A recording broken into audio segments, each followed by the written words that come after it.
saya akan menjelaskan apa itu unsur periode ketiga. Unsur periode ketiga adalah unsur-unsur pada baris ketiga bagian tabel periode, atau disebut dengan unsur periode yang pendek. Memiliki 8 unsur meliputi natrium, magnesium, aluminium, silikon, fosfor, sulfur, kloron, dan argon.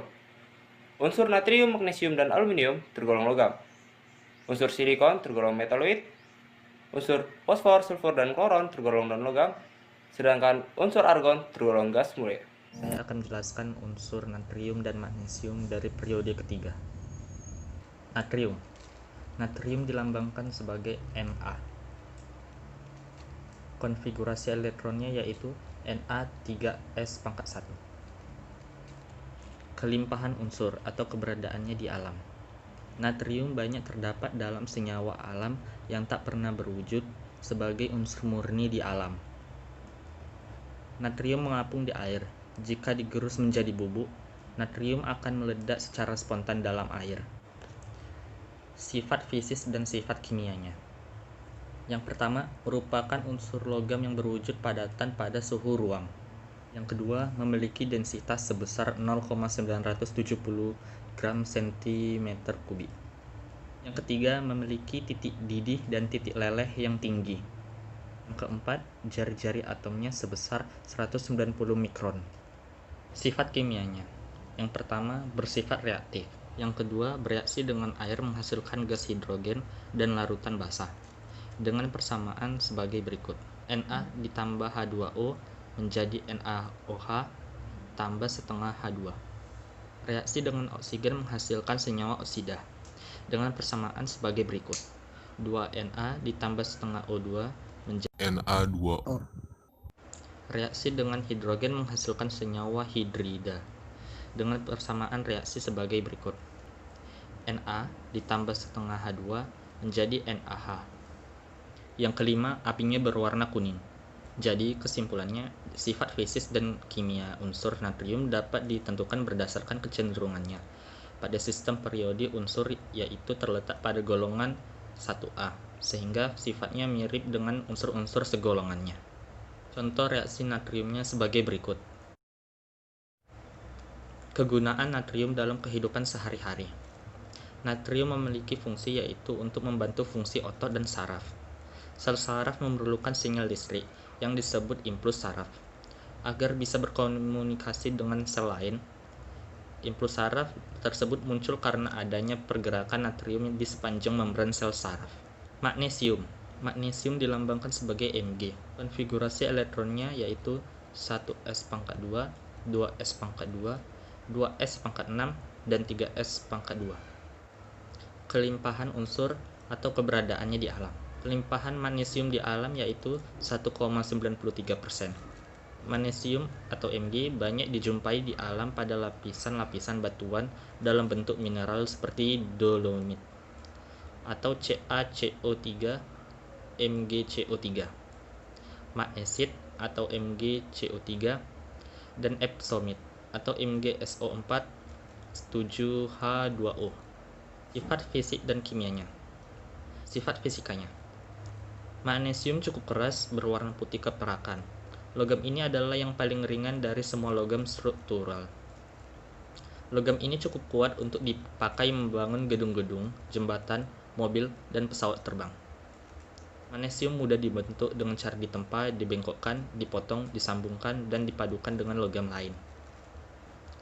Titik leleh magnesium adalah 651 derajat Celcius atau 1200 derajat Fahrenheit, dan titik didihnya yaitu 1100 derajat Celcius atau 2000 derajat Fahrenheit. Densitasnya adalah 1738 gram per cm3. Sifat kimianya. Magnesium adalah logam yang cukup aktif, reaksi lambat dengan air dingin dan lebih cepat dengan air panas. Logam ini bergabung dengan oksigen pada suhu kamar untuk membentuk lapisan tipis magnesium oksida. Magnesium bereaksi dengan kebanyakan asam dan dengan beberapa. Magnesium adalah logam yang cukup aktif, reaksi lambat dengan air dingin dan lebih cepat dengan air panas. Logam ini bergabung dengan oksigen pada suhu kamar untuk membentuk lapisan tipis magnesium oksida. Magnesium bereaksi dengan kebanyakan asam dan dengan beberapa alkali atau basa. Contoh reaksinya sebagai berikut. Kegunaan magnesium dalam kehidupan sehari-hari. Magnesium bermanfaat untuk kesehatan tulang, membantu penyerapan kalsium dalam tubuh. Kekurangan magnesium dalam tubuh dapat mengakibatkan pengapuran tulang dan osteoporosis. Dan magnesium berguna juga untuk menyembuhkan sakit Di kepala. sini saya akan menjelaskan aluminium. Aluminium memiliki lambang unsur Al dengan nomor atom 13 dan nomor masanya 27 dengan mempunyai konfigurasi elektron senilai 2, 8, dan 3 dengan konfigurasi Ne sebesar 3s2 dan 3p1. Ini artinya selain aluminium termasuk ke dalam periode ketiga, aluminium juga berada di golongan 3A karena elektron valensinya sejumlah 3. Kelimpahan aluminium cukup tinggi di kerak bumi, yaitu sekitar 7,6% dengan mineral utama berupa bauksit atau Al2O3 dan kriolit atau Na3AlF6. Jadi aluminium juga memiliki sifat fisis dan sifat kimia. Sifat fisisnya yaitu dia mempunyai warna yang putih keperakan dan cukup ringan sebagai sebuah logam, yaitu mempunyai massa jenis sekitar 2,7 gram per cm kuadrat dengan logam yang termasuk logam yang cukup lunak dan mudah dibentuk serta mudah diproses. Sifat kimianya yaitu dia tidak beracun dan merupakan konduktor panas dengan listrik yang baik dan tahan terhadap korosi dan tahan terhadap perubahan suhu. Dia juga adalah logam yang ringan dan tahan korosi karena terbentuknya lapisan tipis Al2O3 ketika logam yang baru dibentuk mengalami kontak langsung dengan oksigen di udara. Contohnya seperti reaksi termit, yaitu untuk menggelas baja. Jadi seperti Al tambah Fe2O3 tambah Al tambah Fe2O3 menghasilkan Al2O3 tambah Fe tambah energi. Jadi itu dia contoh reaksinya. Aluminium juga terdapat banyak kegunaannya dalam kehidupan sehari-hari maupun industri, yaitu seperti karena bahannya yang ringan dan juga bahannya mudah dibentuk dan mudah diproses. Aluminium banyak dipakai sebagai bahan pembuatan alat-alat rumah tangga dan masak. Dia juga banyak dipakai sebagai kabel listrik dan komponen-komponen listrik karena dia mengalami konduktor panas.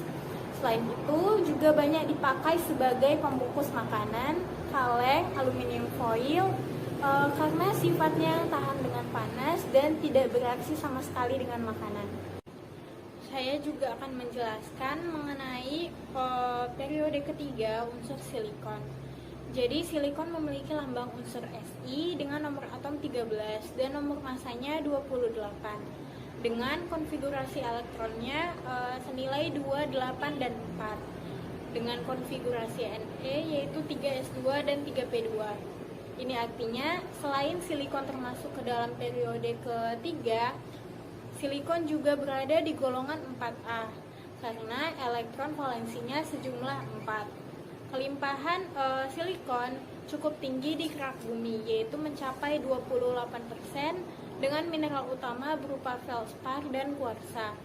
Jadi mempunyai sifat fisis, yaitu dia berbentuk padatan abu-abu berwarna abu-abu metalik pada suhu ruangan dengan titik leburnya menyamai logam, yaitu 1400 derajat Celcius. Silikon juga mempunyai massa jenis lebih besar daripada dalam bentuk cair daripada bentuk padatan karena atom-atom silikon tidak berimpitan rapat seperti logam, yaitu dalam fase padatnya tetapi justru malah meluap membentuk ikatan tetravalen. Terus sifat kimianya juga yaitu silikon hampir sama dengan karbonat yang inert atau sulit bereaksi. Namun bedanya kalau silikon itu merupakan metaloid yang masih bisa bereaksi dengan halogen. Tetapi silikon juga tidak bereaksi dengan kebanyakan asam, yaitu kecuali seperti asam nitrat pekat dan asam klorida. Contoh reaksinya yaitu seperti reaksi dengan oksigen, yaitu Si tambah O2 menghasilkan SiO2. Contoh penggunaannya dalam kehidupan sehari-hari maupun industri yaitu dia digunakan sebagai bahan baku semen Portland dalam bentuk silika yang akan dicampur dengan banyak bahan-bahan lain seperti kalsium karbonat dan gravel. Dimanfaatkan juga sebagai semikonduktor pada elemen-elemen elektronik yaitu seperti transistor dan solar. Bisa juga dimanfaatkan sebagai kaca. Ini saya akan menjelaskan tentang unsur fosfor. Unsur fosfor memiliki lambang P, memiliki nomor atom 15 dan memiliki nomor massa 31, mempunyai konfigurasi elektron 1s2, 2s2, 2p6, 3s2, 3p3. Konfigurasi elektron fosfor dapat ditulis konsentrasi Ne 3s2, 3p3. Kelimpahan fosfor di alam. Fosfor termasuk peringkat ke-10 dalam kelimpahan unsur. Terdapat sebagai fosfat dalam berbagai mineral. Fosfor tidak pernah ditemukan di alam. Unsur ini terdistribusikan dalam berbagai mineral. Di perairan, fosfor tidak ditemukan dalam bentuk bebas sebagai elemen, melainkan dalam bentuk senyawa anorganik yang larut dan senyawa organik yang berupa partikular. Sifat fisik fosfor yaitu berbentuk padatan berwarna merah dan putih dengan titik DT 227 Celcius dan titik leleh 44,20 Celcius. Massa jenis fosfor merah yaitu 2,34 gram per cm kubik. Massa jenis fosfor putih 1,823 gram per cm kubik. Secara umum, fosfor berbentuk padatan putih yang lengket dan memiliki bau yang tak enak, tetapi ketika murni menjadi tak berwarna dan transparan. Fosfor putih mudah menguap dan larut dalam pelarut nonpolar benzena. Sifat kimia fosfor yaitu fosfor putih bersifat sangat reaktif, memancarkan cahaya, mudah terbakar di udara dan beracun. Fosfor merah bersifat tidak reaktif dan kurang beracun. Reaksi fosfor putih dengan senyawa yaitu P4 ditambah 4O2 menjadi 2P2O. Kegunaan fosfor dalam kehidupan sehari-hari dan industri. Dipakai pada proses produksi logam, kaca, dan semen. Merupakan bahan baku pembuatan buku fosfat. Dipakai pada lempeng yang digunakan di industri percetakan. Digunakan sebagai bahan baku pembuatan kembang api dan pembuatan korek api untuk kehidupan sehari-hari. Kali ini saya akan menjelaskan tentang unsur sulfur. Unsur sulfur memiliki lambang seperti berikut, dengan kriteria sebagai berikut.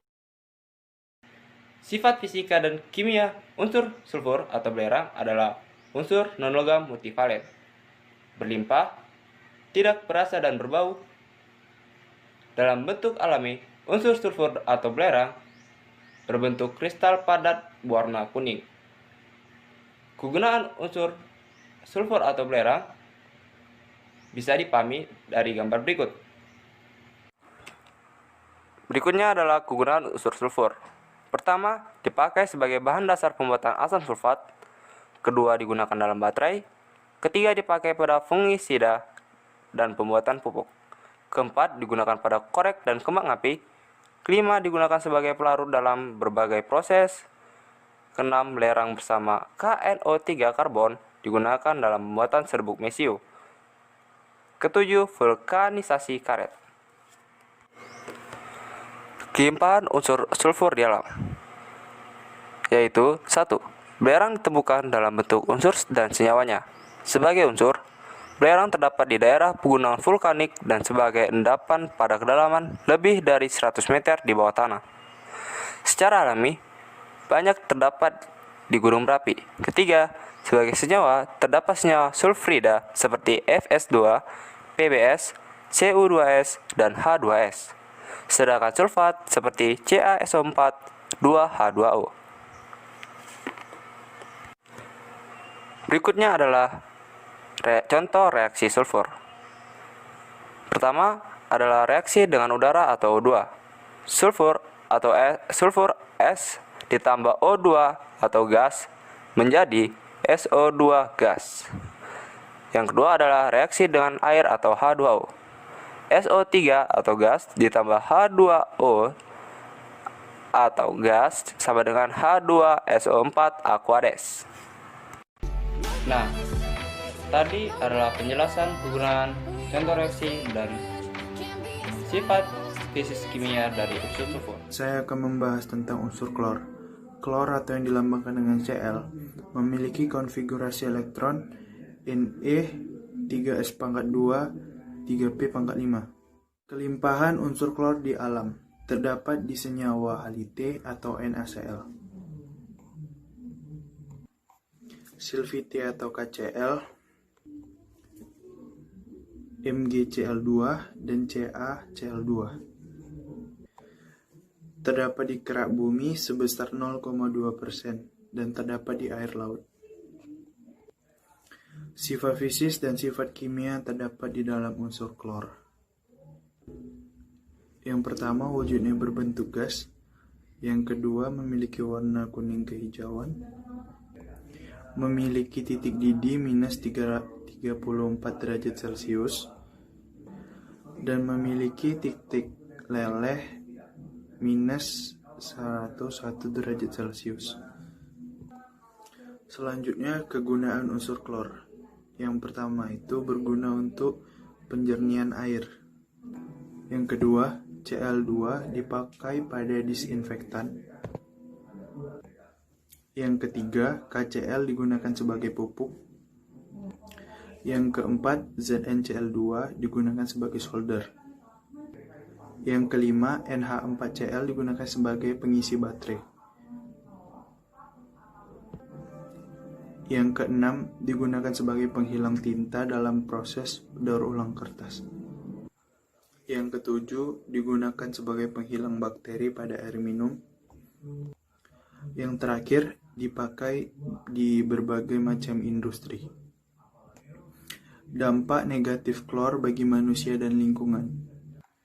Menghirup uap klor dapat mengakibatkan gangguan pernafasan, mulai dari batuk dan sesak di dada, dan yang terakhir, retensi air dalam paru-paru. Dampak negatif bagi lingkungan, hewan dan tumbuhan diketahui tidak mengakumulasi klorin dalam tubuhnya. Saya di sini akan menjelaskan tentang argon. Yang pertama, sifat-sifat kimia unsur argon. Argon bersifat 2,5 kali lebih mudah larut dalam air dibandingkan nitrogen dan memiliki kelarutan mirip oksigen. Argon dipandang sebagai gas yang sangat inert dan diketahui tidak dapat membentuk campuran kimia sejati, sebagaimana halnya kripton, xenon, dan radon. Argon memiliki kelarutan mirip oksigen dan sekitar 2,5 kali lebih mudah larut dalam air dari nitrogen. Yang kedua, kelimpahan unsur argon di alam. Argon adalah gas mulia ketiga dan berkontribusi pada sekitar 1% atmosfer bumi. Pengolahan. Argon dapat diperoleh dari atmosfer atau udara bebas secara destilasi fraksional pada udara cair, atau dengan mengemisikan positron atau elektron ke atom K tambah 1E sama dengan AR40 isotop AR dengan proton 40. Gunaan unsur argon. Yang pertama, digunakan sebagai gas pengisi bola lampu. Yang kedua, digunakan sebagai perisai gas inert dalam arc welding dan pemotongan logam. Yang ketiga itu untuk mendeteksi sumber air tanah. Yang keempat, argon juga digunakan untuk gas pengisi ban mobil-mobil mewah. Yang kelima, sebagai pemadam api ketika membahayakan peralatan dapat dihindari. Yang keenam, sebagai pilihan gas pada plasma yang digunakan dalam ICP spektroskopi. Yang ketujuh, sebagai pelindung atmosfer bumi dari pertambahan silikon dan kristal germanium. Selanjutnya, dampak negatif argon bagi manusia dan lingkungan. Bagi manusia, yang pertama tuh, jika terhidup pada ruangan tertutup, korban bisa lemas karena kekurangan oksigen akibat didesa oleh argon. Yang kedua, efek lain yang mungkin timbul saat menghirup argon adalah pusing, sakit kepala, sesak napas, mual, muntah, kehilangan kesadaran, dan pada kasus parah mengakibatkan kematian. Bagi lingkungan, tidak ada kerusakan ekologi. Saya menjelaskan tentang unsur sulfur. Unsur sulfur memiliki lambang seperti berikut, dengan kriteria sebagai berikut. Sifat fisika dan kimia unsur sulfur atau belerang adalah unsur non-logam multivalen, berlimpah, tidak berasa dan berbau. Dalam bentuk alami, unsur sulfur atau belerang berbentuk kristal padat berwarna kuning. Kegunaan unsur sulfur atau belerang bisa dipahami dari gambar berikut. Berikutnya adalah kegunaan unsur sulfur. Pertama, dipakai sebagai bahan dasar pembuatan asam sulfat. Kedua, digunakan dalam baterai. Ketiga, dipakai pada fungisida dan pembuatan pupuk. Keempat, digunakan pada korek dan kembang api. Kelima, digunakan sebagai pelarut dalam berbagai proses. Keenam, belerang bersama KNO3 karbon digunakan dalam pembuatan serbuk mesiu. Ketujuh, vulkanisasi karet. Saya akan membahas tentang unsur klor. Klor atau yang dilambangkan dengan Cl memiliki konfigurasi elektron Ne 3s2 3p5. Kelimpahan unsur klor di alam terdapat di senyawa halite atau NaCl, silvite atau KCl, MgCl2 dan CaCl2. Gunaan unsur klor. Yang pertama itu berguna untuk penjernihan air. Yang kedua, Cl2 dipakai pada disinfektan. Yang ketiga, KCl digunakan sebagai pupuk. Yang keempat, ZnCl2 digunakan sebagai solder. Yang kelima, NH4Cl digunakan sebagai pengisi baterai. Yang keenam, digunakan sebagai penghilang tinta dalam proses daur ulang kertas. Yang ketujuh, digunakan sebagai penghilang bakteri pada air minum. Yang terakhir, dipakai di berbagai macam industri. Argon. Yang pertama, sifat-sifat kimia unsur argon. Argon bersifat 2,5 kali lebih mudah larut dalam air dibandingkan nitrogen dan memiliki kelarutan mirip oksigen. Argon dipandang sebagai gas yang sangat inert dan diketahui tidak dapat membentuk campuran kimia sejati, sebagaimana halnya kripton, xenon, dan radon. Argon memiliki kelarutan mirip oksigen dan sekitar 2,5 kali lebih mudah larut dalam air dari nitrogen. Yang kedua, kelimpahan unsur argon di alam. Argon adalah gas mulia ketiga dan berkontribusi pada sekitar 1% atmosfer bumi. Pengolahan.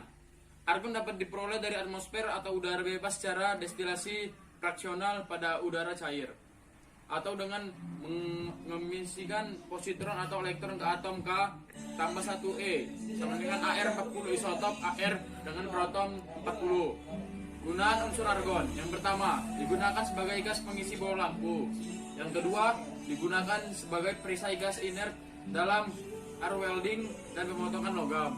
Yang ketiga itu untuk mendeteksi sumber air tanah. Yang keempat, argon juga digunakan untuk gas pengisi ban mobil-mobil mewah. Yang kelima, sebagai pemadam api ketika membahayakan peralatan dapat dihindari. Yang keenam, sebagai pilihan gas pada plasma yang digunakan dalam ICP spektroskopi.